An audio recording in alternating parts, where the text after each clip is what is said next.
And welcome to the Dark Side of Soul podcast. This is Joe. This is Shawn. We have a special episode today. I think every one of our episodes are special. Special. What is the grammar? Yeah. Every one of our episodes is special. Right. All of the episodes are special. Today's ESL grammar lesson for the day. Today we are announcing officially on the podcast the release of our long-awaited comic, The Dark Side of Seoul, Weird Tales from Korean Lore.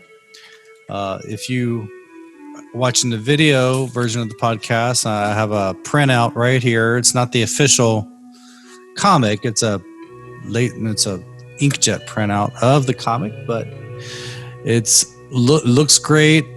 It's reading great. And what we're going to do is this episode will all about the comic and how it came about, a little bit about the content, and just sit back and enjoy a little listen. The thing is, though, the way we started this, the way the comic got about is we did a Kickstarter a year and a half ago, and we raised money really quickly, and it was great. We have such an amazing group with us, and we were able to get it going. And finally we're getting it. It's at the printer as we speak. So when this episode comes out, it should already be out.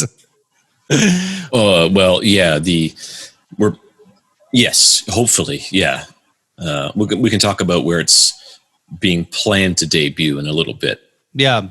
But the thing is, I'm going to more interview Shawn. The reason is this is really his baby. This is his project. I was kind of playing the background producer role during all of this.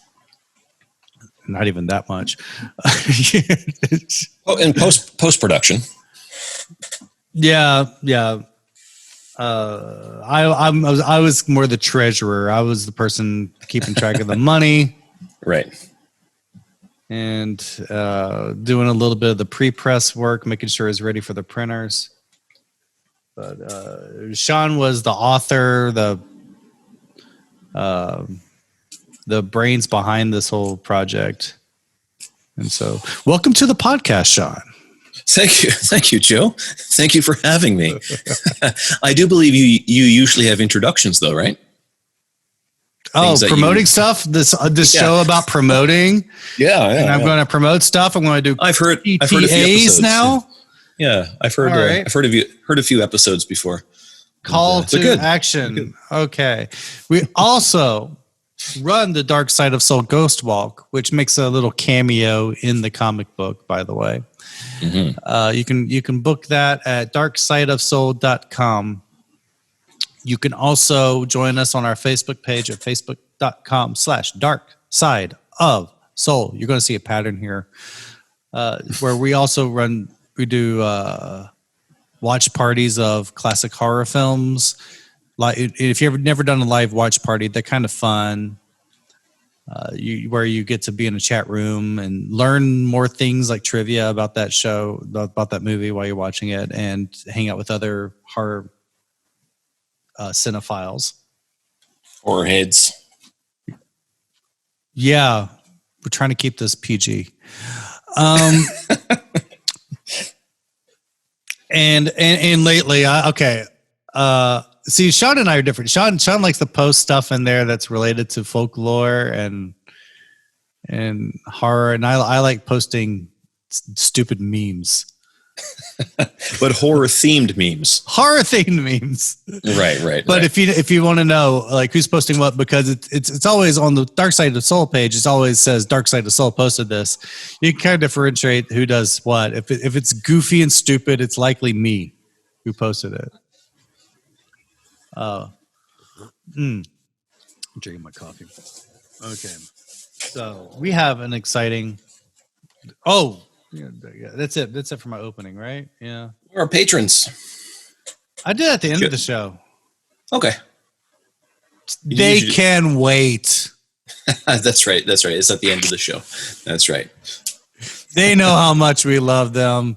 It's like my wife says, do I always have to say I love you every time? You know I love you. Okay. Don't break into extreme. Don't start singing an extreme song. Yeah. More than words and all that kind of stuff. Yeah. No, I can't play that on guitar. So, Shawn. Yeah. So, first off, okay, we're doing a comic. What type of comic is this? Are people wearing wrestler leotards? No, they're not, no. It's not a superhero comic. The yellow spandex line from X-Men. Yeah, no. It's not. No, it's not a superhero comic. Industry wide, like if we had to give it a genre, it would be categorized under horror. It'd be a horror comic. Mm-hmm. But as much as I love horror, the things that are called horror, I'm not exactly sold on that term itself. Mm-hmm. I prefer the term weird fiction because I think weird fiction includes a broader scope of things.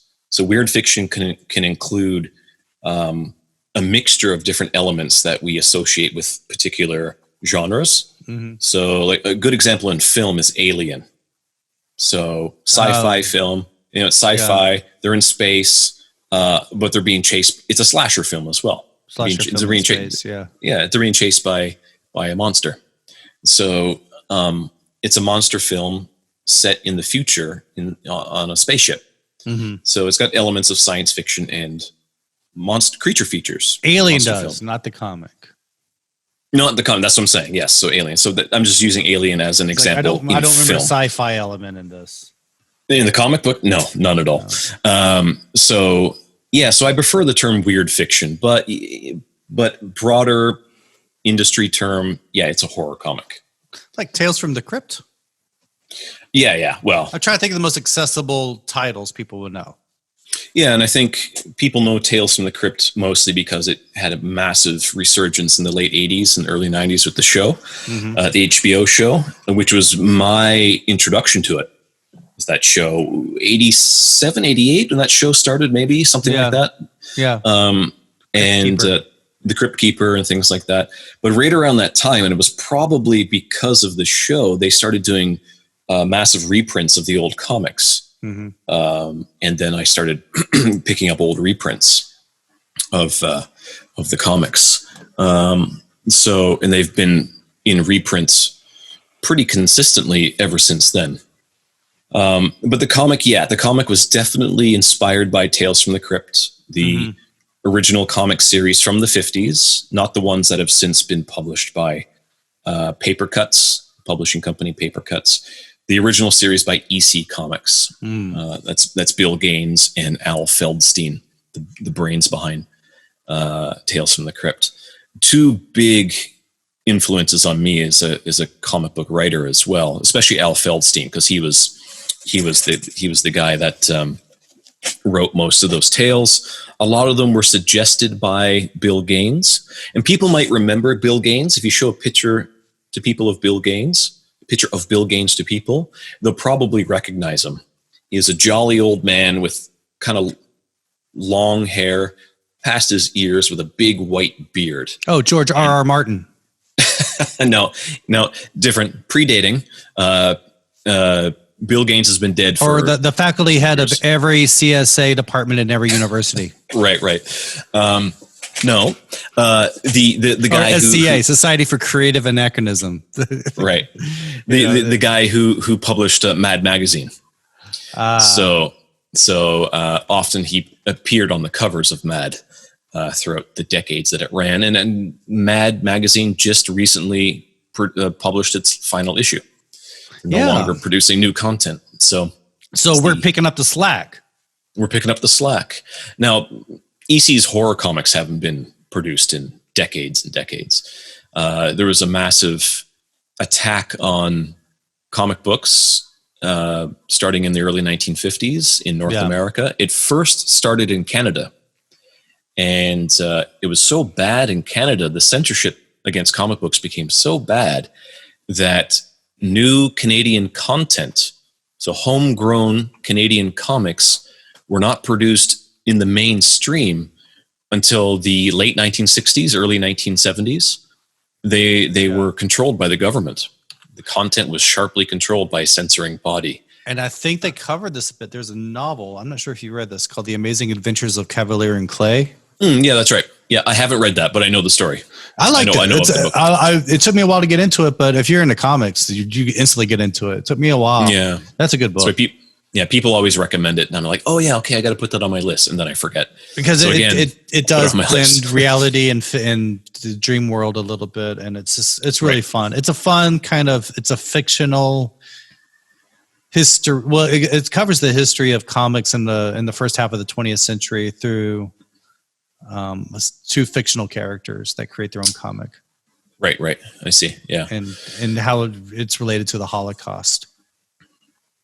A lot of, okay. Yeah. Well, there are a lot of, I will talk about that in a little bit, and how good. Comic books have been the premier medium for social issues, and they still are. Yeah. And that's what the book was all about. Mm-hmm. Yeah, absolutely. Yeah. From gender issues to racial equality, all those issues have been tackled by comics for 70 years. So, or more. 80 years, actually, going back to, say, Action Comics #1 was published over 80 years ago. And that's the first issue. Action Comics #1 is all about social issues, a corrupt government. And that's 80 years ago when Superman was a socialist. So, but Captain America. Yeah. So, then the censorship spread through the United States. It started with a Senate hearing, and they invited a Canadian politician, the one who really spearheaded the censorship in Canada, and he spoke at the Senate. The Senate here, the Senate judiciary hearings on juvenile delinquency, something like that, and comic books were the main focus. A lot of industry heads were invited, and the only one who showed up was Bill Gaines, the founder of Tales from the Crypt and The Haunt of Fear and the Vault of Horror. You always need the celebrity. I was thinking, then you get Fred Rogers and Dee Snider. Yeah, that's right. Congress. Dee Snider's Congress speech is awesome. Yeah, so it's Fred Rogers. Rogers, of course. His is very inspiring. Yeah, but I always think that Dee Snider's is much more important because of who he was. Yeah, he was actually coming from a medium that was absolutely hated. Yeah, where Mr. Rogers was always safe. It's a very inspiring speech, but Dee Snider, come on. But you saw in Fred Rogers how he actually changed their minds in real time. That's right. That's true. That's amazing. Yeah. Bill Gaines didn't do that. They showed they show covers of different horror comics that he was publishing, shock suspense stories and things like that. It's a famous cover of a man holding up a head, and there's a body on the floor, and he's holding a bloody axe. And they ask him, do you think this is in good taste? He's like, yeah, depends on what your view of taste is.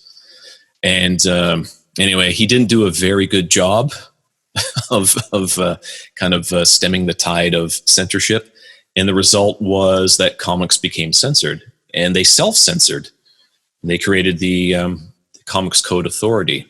And that's when all these things came out. There was a German-born American psychiatrist named Frederick Wertham, and he wrote a book in the 50s, and this book was part of the reason that the Senate in the United States had the hearings.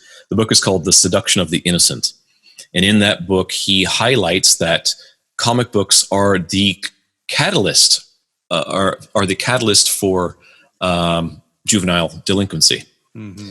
And it's the reason for it. So scapegoating, right? The early scapegoats. And things are still being scapegoated. Now the biggest scapegoat are video games, probably. Video games. It used to be gangsta rap. Gangsta rap, that's right. Television, I'm sure even if you could go back and probably find radio at some point was scapegoated. Yeah. Ragtime. Ragtime. Ragtime, shameless music that'll drag your son and your daughters to the arms of animal instinct. Masteria. So all the censorship started, and when the Comics Code Authority set itself up, they had to follow and Bill Gaines helped set it up. He was like, okay, fine, I agree. We'll start to do something. But then everyone else ran with it, and they essentially pushed Bill Gaines to the side. They're like, okay, we got it going. Now we can just ignore Bill Gaines, because he was the most powerful publisher in comics at that time. Mm-hmm. Far outselling National Allied, which is the precursor to DC Comics. Marvel, the precursor, is Timely Comics, but it was still 15 or so years away before it was actually full-on Marvel Comics.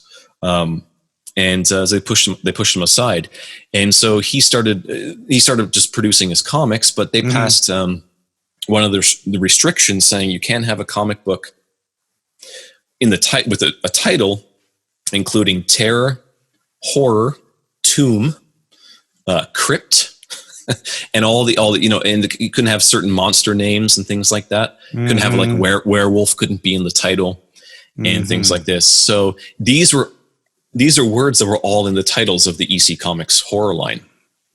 So they essentially were pushing him out. They were forcing him into the censorship of the comic books. And he said, "Shag it." He's like, "No." He's like, "I'm not going to be part of this." And so he started fighting back. But then in 1955, they did a reprint. EC Comics did a reprint of a story called Judgment Day. And I argue that this is the single most important comic book story of all time. It's more important than anything ever produced by DC or Marvel. It was produced by EC Comics a couple of years before, actually, but they reprinted it. Written by Al Feldstein.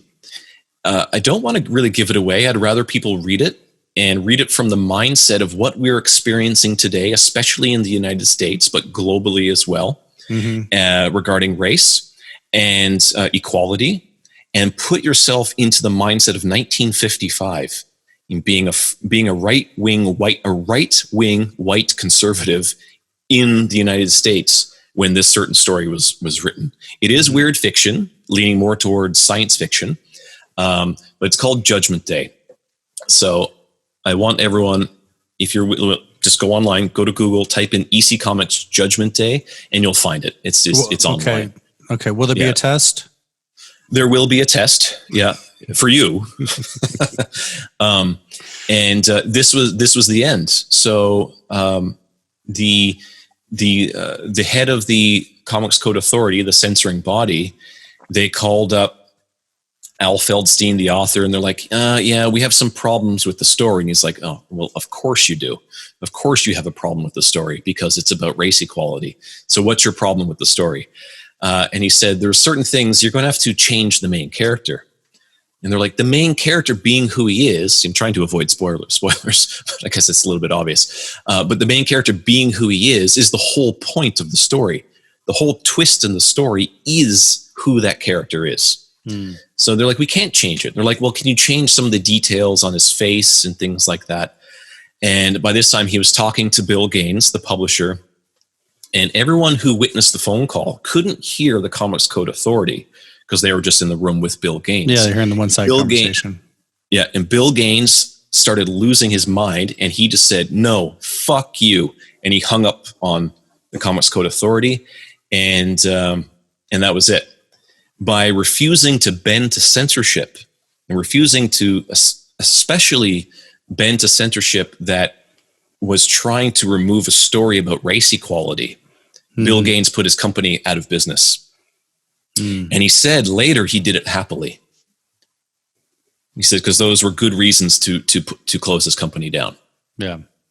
But he remained in publishing. He went on and did Mad Magazine. Okay. So good. Okay. So Bill Gaines, Al Feldstein, two of the most important people in Western comic books, and massive influences on me, especially in the horror genre and weird fiction.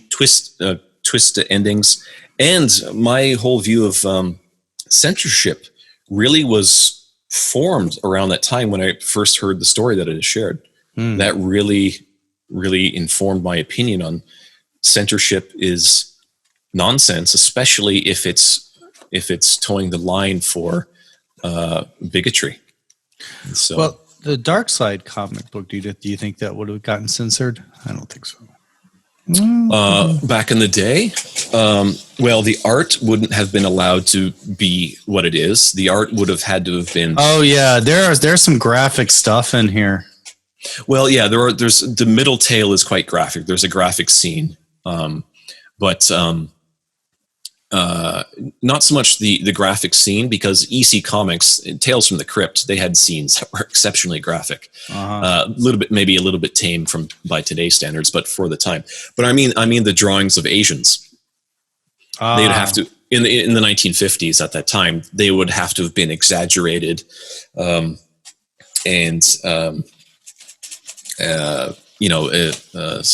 stereotypical. What's the word I'm looking for? Yellow-faced.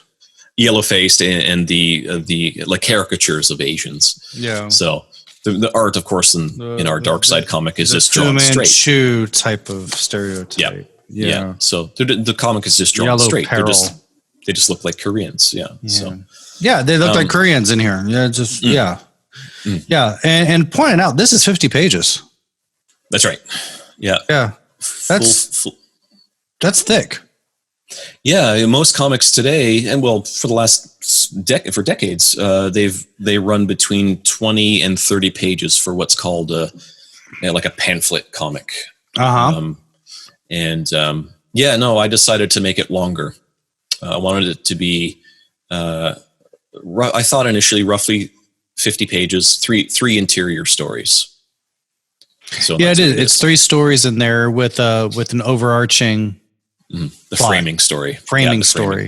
Yeah. So that framing story. So Joe mentioned at the beginning that the framing story, that the comic kind of nods to the tour, the Dark Side tour. The setup of the comic is people show up to join a Dark Side of Seoul tour, which you can too. Which you can too. Yeah, you can be in a comic too.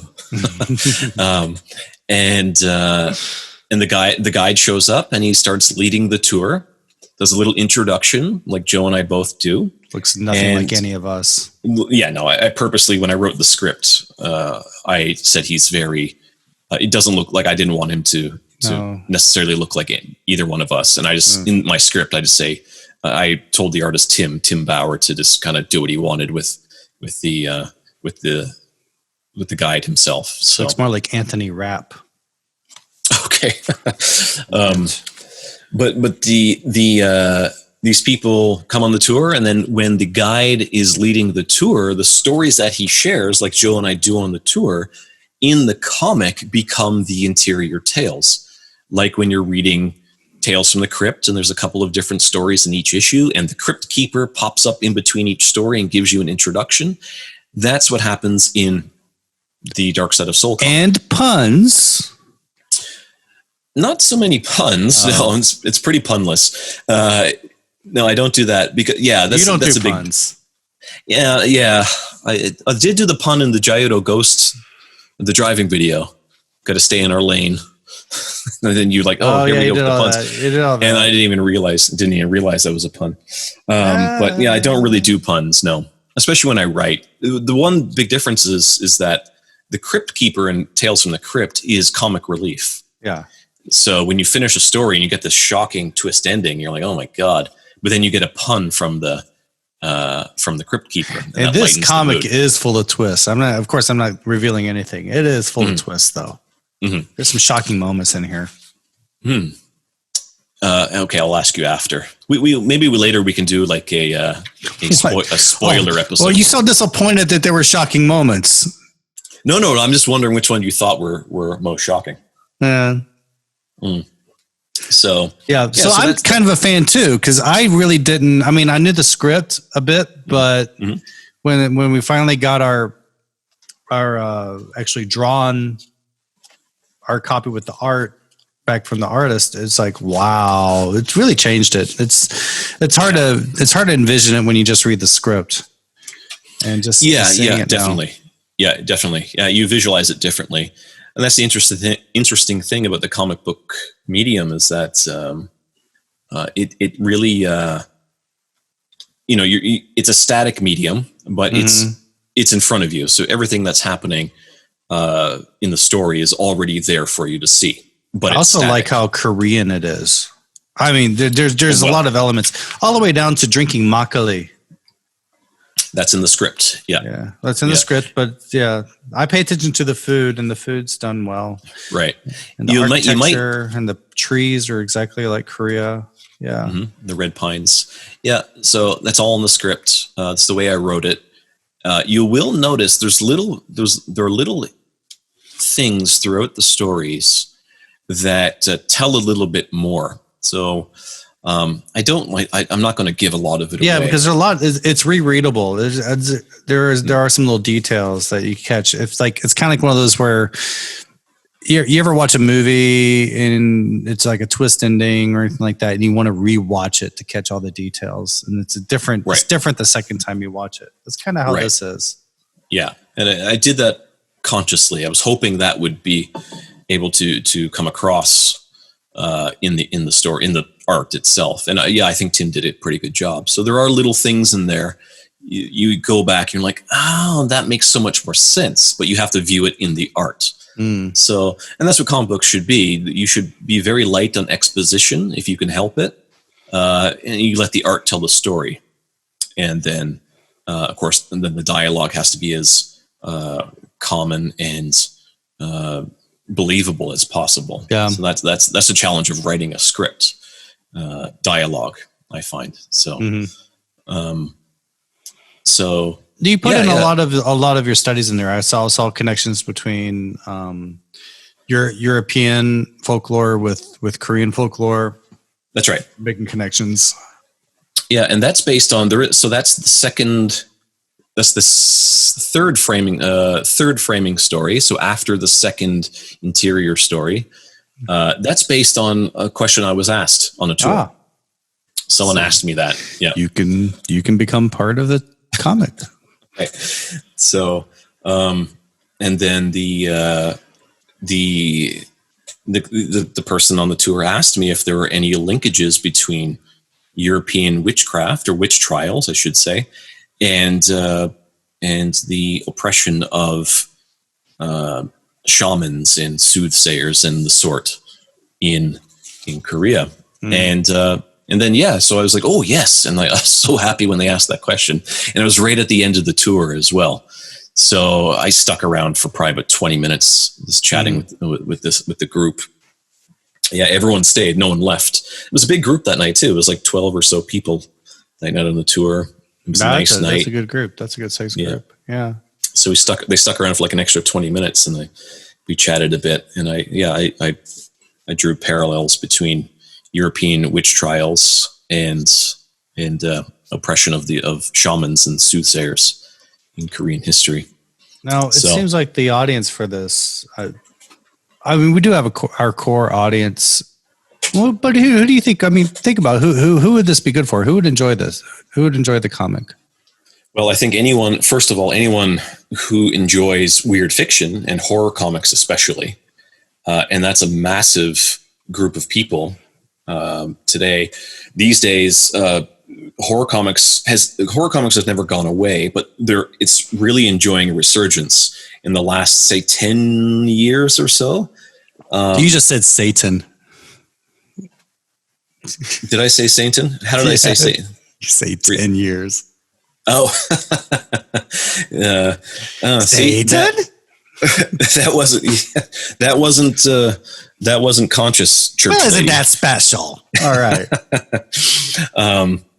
Yeah, you might be losing some people there. Dana Carvey, everyone. Search Dana Carvey. Isn't that special? You'll get it. If you don't get it, that's how you'll get it.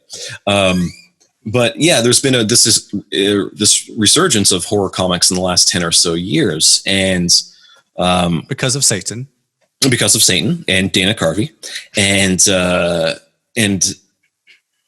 people today, like even like the two main publishers, the big two, they call them, big two American publishers, but they are the two biggest publishers in the world. That's DC, not Story Trove, not Story Trove Comics, which is that's right, our imprint. That's right. So yeah, like back in the 70s and going into the 80s, DC were the kings of mainstream horror comics, and they had like Unexpected, House of Mystery. These are comics that really influenced me as well when I was growing up. And for anyone watching the video, I pulled out some of my comics here so I can show anyone. Here's one, House of Secrets. This is classic. One of my favorite covers. So there you go, the House of Secrets. Everyone, you really need to start a new podcast. This is comic books. your passion. Yeah. So, so all these comics, but also like the Ghost Manor and things like that. Even Boris Karloff had a comic series in the 60s. So they've been really popular, but they kind of died off. There was they got really popular again when they reprinted EC Comics. But then like in the late 90s, early 2000s, they kind of tapered off. The Todd McFarlane stuff? Spawn, that's really a blending of superhero and horror. So I'm talking this purely horror comic. Spawn is brilliant. The first series of that is fantastic. Okay. So Hellboy as well, Mike Mignola. I was thinking about his.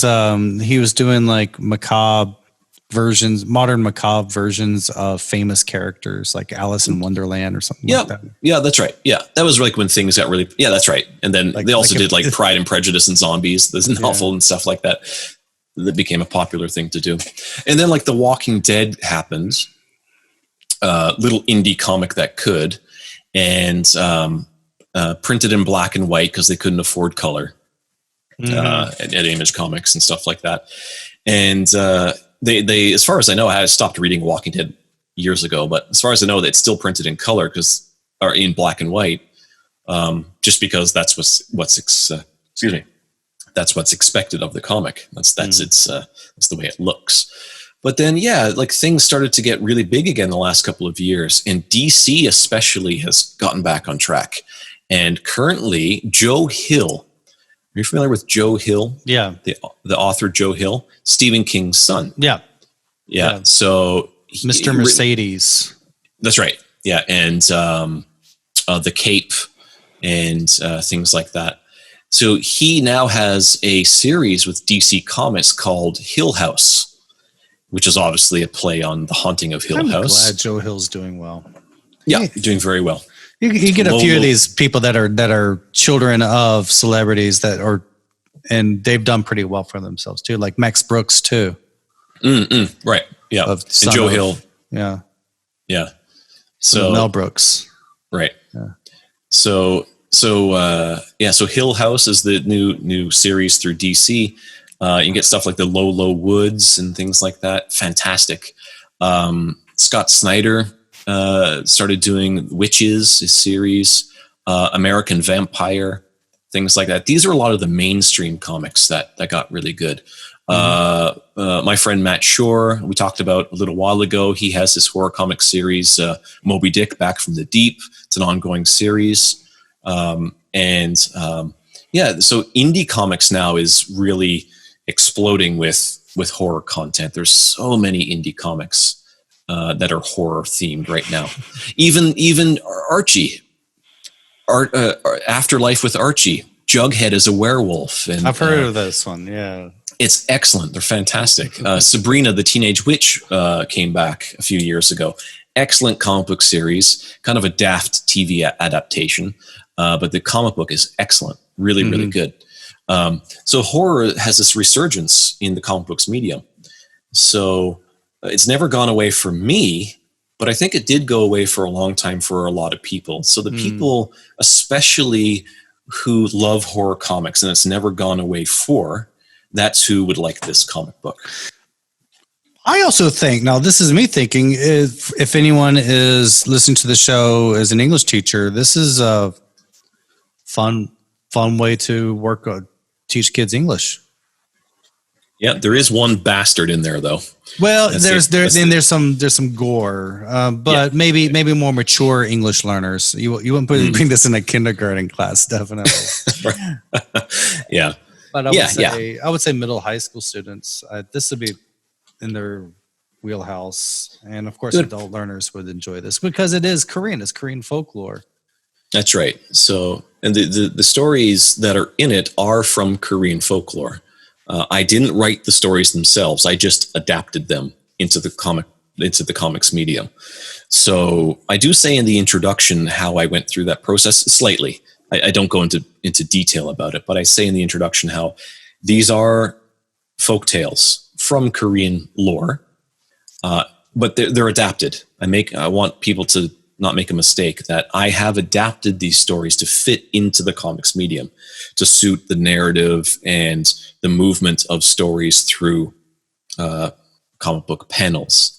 So that everyone should know that they are adaptations. Some things are different. The second story, called Wicked Things Love Darkness, there is one aspect of that, especially right towards the end, that I wrote myself. It's not seen in any of the versions of the folk story itself anywhere that I've seen.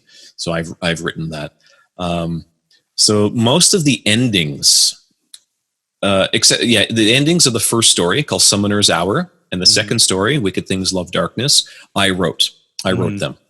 The third story, I did very little adaptation of. The only thing I really did was remove a massive chunk of the beginning of that story, and I went towards the end of that longer folk tale and started from that point, and then I used dialogue to explain how we got to that point. So, but the ending is just directly from the folk tale, and I did remove one aspect of the ending as well, because it links to something at an earlier part in that story, which wouldn't make sense if I left it in after having removed the beginning part. Well, this is a big question that's on everyone's mind. Should have front loaded with this question. Where can someone get a copy? We're going to have them we're going to have them on sale on the site, right? So digital, you can get it digital, darksideofseoul.com. Yeah. And starting, we're doing prints. The first print is done. The first print is an exclusive print for our Kickstarter backers.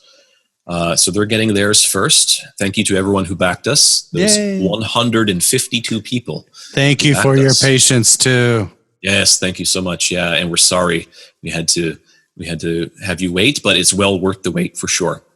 So it will be available digitally on our site, and I guess our store as well, Joe? Like, I think you handle the store more than I do. Yeah. Let me work on that. Yeah. Yeah. We don't have the prints in hand yet, so I got to make sure it's all set up. Yeah. We have to have a storage place. If we start selling hundreds and hundreds of copies, we're going to have to start printing them out and keep them somewhere. That's a problem. But not too bad. I have a veranda. Okay. A bunch at your place. Dude, a bunch at your place, a bunch of mine. I mean, my house has been storage for so many print projects I've done. The Soul Sexy Chef calendar and all that. I had to throw away 2 boxes of that. Right. So just a couple of things maybe that I did want to mention, because people do ask me this. They ask me about Korean horror comics produced in Korea. There are not a whole lot of Korean horror comics from the past. There are some. There is one that I know that's called Phantom Train, and it's so the Korean title is Yuryung Kicha. That's a series that goes back to the 60s and 70s, which is a digest-sized comic book, which the Dark Side of Seoul comic is also digest-sized, which a lot of the modern Tales from the Crypt comics are also digest-sized. So, but in modern times, there are a lot of webtoons that are horror themed, horror based. And Joe, you talk about one on your tour, the really famous one. Oh yeah. Gosh, What is it? I'm trying to remember the name of the neighborhood. See, this is where everything just blanks. No, I live next to Bongcheon-dong. Bongcheon-dong. I used to live next to it. Right. And of course, when I'm doing a show, my mind blanks. Right. Yeah. Same here. So yeah, there are a lot of comics, Korean horror comics that are webtoons now, and I've read quite a lot of them. Some of them are really good. I don't particularly like that they rely on jump scares. I don't oppose jump scares. There's this modern idea. I think it's lazy. I think it's lazy. No, see that, and that's where I push back. I don't think it's lazy, but what I think is that jump scares have become too commonplace, and they're used too often. So a film, for example, that uses only jump scares is incorrect. Like, it's just not incorrect, but they're not using them in a good way. But if you go back to like Val Lewton, we talked about in our Korean horror movie episode, I talked about Val Lewton and his invention of the Lewton bus and things like that, where things happen at the right time, but they blend with the action to the point where it's done creatively. So when you're frightened and you realize, oh, that's a false scare, then you're like, oh, okay, that's fine. There's a relief there. But it has to be timed correctly. There's nothing wrong with jump scares, but they have to be timed correctly. But I think that's only for film. I don't think jump scares in comic books are useful. First of all, you can't do them in traditional comics because it's a static medium. But the modern way of the page. Oh my God! Right. There's a pop-up. If it's a pop-up book, right. There you go. Right. I didn't know this was a pop-up book, and it popped up. Right. And then they have like a scream and stuff like that. To me, that's cheap. That is cheap. I think that's because the writers, and I don't want to disparage fellow creative comic creators, but so I'm not naming anyone, but the idea where if you have a story and you're going to present it in the webtoon format, if your only thing is to write a movement towards a jump scare, there's no narrative. There's no structure to the story that brings you in with the characters. You should be part of the story. You want to kind of follow the characters in such a way. Is there a logic behind the jump scare? That's right. And I don't teleporting to the other side of the screen. Right. Yeah, and Mark Waid has actually done that a lot with his comics. He's done a lot of moving comics, and he doesn't really write horror very much, but he's done it to the point where there will be a movement and the character will jump to the other side of the screen, but there's teleportation or something like that. But using them with a jump scare and then with a scream, that just means the person thought, oh, okay, I'm going to have a jump scare and I'm just going to write the simplest thing I can come up with to lead to that. And then just insert. It's just forcing it in. Yeah. So to me, that's an immersive experience that, is more immersive than it is experience. And literature should be an experience. It should be something that draws you in. Think of the stories that you love the most, no matter which medium they're told through. Television, comics, novels, poetry, radio fiction, stage. Your favorite stories, their experiences. Podcasting. Boo! There we go. Jump scare. Podcast. I just did jump scare. So I don't really like a lot of the modern Korean horror comics that are presented through webtoons. So that's the first reason. The second reason is I don't like webtoons. And there's one reason why I don't like webtoons. When comic books started to really advance, say by the late 1940s going into the 50s, they were full on part of an industry that was massive. And writers and illustrators were getting creative. So paneling got creative. And so because of the paneling. The paneling is a very integral part of comics. Scott McCloud, he's a comic book writer and illustrator, and he's a teacher of sequential art. And he highlights that the space between panels are called gutters. And since comic books don't move, the artist and the writer, if they put it into the script, uses the space between those panels to create movement in your mind. Right. So you should be able to flow with the story. You can't do that on webtoons. All you do is scroll up and down. So I don't like how comic books are designed and presented in that medium. And when everyone sees the Dark Side of Soul comic and the way Tim has drawn the comic, there are no solid borders. There are no solid panels. Very few solid panels. I noticed that, and there's never one that is just a straight border. There's always something overlapping it. That's right. So it would be almost impossible to present the Dark Side of Soul comic as a webtoon, because paneling in and of itself is an art form. And I think that's lost in webtoons. Well, this sounds like a topic to talk about tonight. Yes. Yeah. When we have absolutely. So that's one more thing. Yeah. Please. So one more thing, just before we go, and I really want to share this story. And I did actually share this story when I did the video advertisement for the Kickstarter we had. My introduction to horror comics. In the late 1980s, I was really young. My family lived in Ontario, in Canada at that time. So my father worked there in Toronto. And we're from Newfoundland, but we lived in Ontario at that time. And we used to go to a place called Cookstown. Now, back in the 80s, Cookstown was really small. I guess it probably still is quite small, but it was just like a one intersection town. And it was full of antique shops. And I had already started to collect comic books, mostly because of my brother and also because of my father. My introduction to comics was Superman.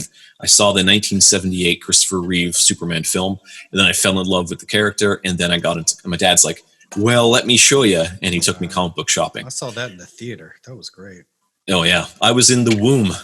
And the story is I was kicking the entire time when I was watching it. So the joke is I was peeking out through my mom's belly button watching the film. So massive influence on me. So I was already looking at comics. I was quite young at this time, so I couldn't really read yet. I was reading by the time, say, the late 80s for sure. So around 88, 89, we went to Cookstown. And went to a comic book shop, and I went straight in, and I asked the guy behind the counter if they had any comic books. And he's like, yeah, they're upstairs. So now Cookstown is old, and they have a lot of old buildings there that are used as the antique shops. So the building that I was in at that time was really old. So I had to run up the steps, and there was a platform, like a landing. I had to turn around and go up to the second floor. But when I got to the landing and I turned around and looked up that second small flight, it was in the attic, and no one was up there. And it was dark. It was spooky. It was really, really, really spooky up there. And I was only like 9 years old. So a little bit nervous, active imagination, already had seen An American Werewolf in London. Oh boy. And getting into ghost stories and horror films and stuff like that. So I was scared. But I wanted the comics. And of course, the comics are right on the back wall. So I had to go up and walk all the way across the attic to get to the comic shelf on the back wall. And so I did. And when I got there, I found this comic, and only everyone who can see the video can see the comic itself. This is Forbidden Worlds number 47, 1955. And I grabbed it and I brought it down to my dad. And I said, Dad, can I have this? And it was $8. And so he was like, $8 is a bit steep for a comic. Now this is the late 80s when comics were like $1. Yeah. Right? Like maybe $1.25 for a really expensive comic, a really thick one. And so he's like, $8 is pretty steep. I was like, yeah, but I really want it. Now Cookstown was really famous for its fudge. They had really good chocolate fudge. There's one shop. And my parents would always buy me fudge when we'd go there. So my dad said, okay, look, you have like $2 that I gave you. We're going to buy fudge. If you forego your fudge, then I'll buy you the comic. I'll give you the other $6. So I was like, okay. Oh, and I thought about it. I was like, okay. Yeah. That's a serious decision. Yeah. So yeah, for a 9-year-old, for sure. So I was like, okay, I'll do it. So I got the comic, and my old man let me keep my $2. He just bought me the comic, and then we had it. We read it together, and I really enjoyed it. My dad really enjoyed it. And then about a week or 2 weeks later, I don't quite remember exactly the time frame, but sometime later, we went to a comic book shop, and my dad wanted to get the comic priced. So he brought it in, and I was looking around and whatnot. And then he asked the guy at the counter. He said, "Can you price this?" And he's like, "Okay, well, I got to take it out of its bag." So he looked at it and he flipped through it a little bit, and he said, "Yeah, this is the first print, mid 1950s." He said, "I will give you $80 for it right now." Mm-hmm.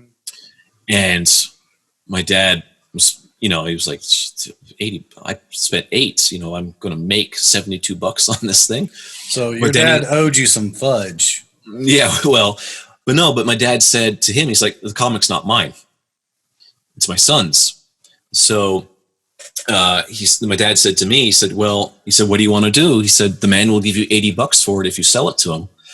And then I was thinking, $80. I was like, yeah, think of all the fudge I could buy for $80, or all the other comics I could buy for $80.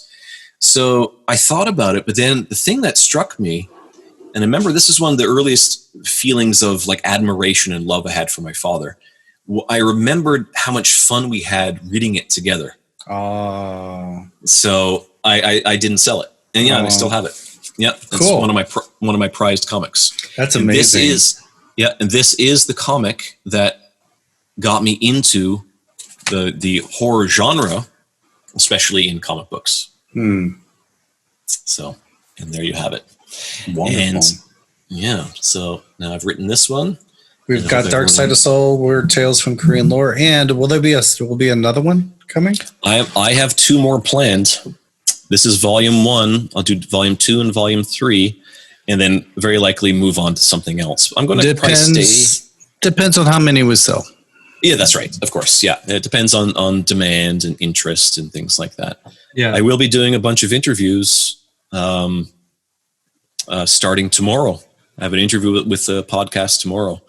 I have 3 podcast interviews lined up to talk about the comic. People have contacted me to talk about the comic. That's amazing. So already, yeah. Well, we'll post when those will be up on those.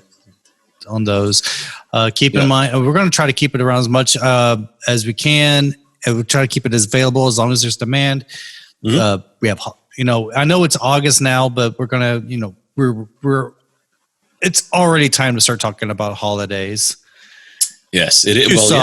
Chuseok, is coming up. Mm-hmm. Halloween, and then. That one that happens in December, or a few of them happen in December. There are a few of them. So something to keep in mind for the future if you're really one of those people that likes to think ahead about shopping for gifts. This is one to keep around. See, Joe. See, that's why Joe's in charge of money, because he thinks ahead. Talking about pitching the comic for gifts. That didn't even occur to me. I'm just thinking about writing more stories. Well, that's good. That's good. And I'm on this side, and I'm thinking of. Yep, we each have. This is really good, and I can't believe I'm a part of this. This is amazing. Mm-hmm. I'm humbled. Again, imposter syndrome. I'm feeling like I don't deserve to be a part of this. This is so good. Yeah. Well, I hope everyone who gets the comic enjoys it. I hope everyone will consider getting it. It's really a labor of love for me, of 2 things: my love for horror comics, my love for Korean folklore, and all things scary. And remember, this is 20 years of my studies of Korean folk tales, and I had to only pick 3. Hopefully, we can get 6 more if we do 2 more volumes. Yeah. But yeah, it's a labor of love. So I hope you can feel the love when you're reading the comic. Wonderful. Well, thank you, Shawn, for joining us today. Thanks, Joe. Thanks for having me again. Anytime. This time again next week. We'll do it again. I guess we'll do it again. Yeah, we remember. I know we're doing all the CTAs. I'm getting tired of doing CTAs. I just want to do the show, but I guess we have to. Just make them quicker. If you're in town, you want to hang out with us, join our tour, darksideofseoul.com. Also, if you want to get the comic book, we will have it for sale on there. If you also want to help support the podcast as well, you can join our Patreon at patreon.com/darksideofseoul. We want to thank our top tier patrons, Angel Earl, Joel Bonomini, Jamie Staley, and Sharon Cullen. Also, we're working on other publishings. Shawn we're still putting together a book on if you have any supernatural experiences that happen in Korea, contact us. Mm-hmm. You can contact us. You can reach us through Facebook, even though don't tell the whole story on Facebook. Through Messenger or info@darksideofseoul.com for email. info@darksideofseoul.com. Mm-hmm. So please remember to tell your friends about the show. Oh, I do want to ask. This helps us out a lot. Is give us a review on Apple Podcast or wherever you get your Stitcher, Spotify, wherever you get your podcasts. It helps us a lot. Yes, please. Because everyone else is gaming the algorithm. We need to stand out somehow. but thank you to all of our listeners. We've had a pretty good first few months. It's been great. We've broken 2,000 downloads in just like 3 months, something like that. And I was just reading. Okay, so we're hosted on Buzzsprout, and I get the newsletters and the podcasts that they do about how to improve your podcast, and they were giving us metrics on how to get your first 100 downloads in 3 months. I'm like, I think we beat that. Yeah, right. We beat that in like the first episode, maybe. And we're not celebrity. We don't have like celebrities. I mean, a lot of the shows that do this, they're already like, well, I'm a famous comedian. Well, I think it's required if you're a comedian, you have to have a podcast. Or NPR, because NPR, and just anything, because they already have powerhouse published promotion arms that are able to push out their shows. We're kind of just started from nothing. And I was kind of impressed at how much we grew. Mm-hmm. And it helps. We're independent. It helps to support independent podcasts. Or no, we're not celebrities who just decided to start a podcast. Right. At least Shawn isn't. Maybe. Yeah, right. Maybe if we become celebrities, we'll stop doing the podcast. So if you don't want to hear this anymore, no, we'll do it. Help us spread the word. This is what I got to do. All right. Thank you, everyone. Thank you. I really hope your endeavors are going to go well today or this evening. Until next time, stay spooky. Good night.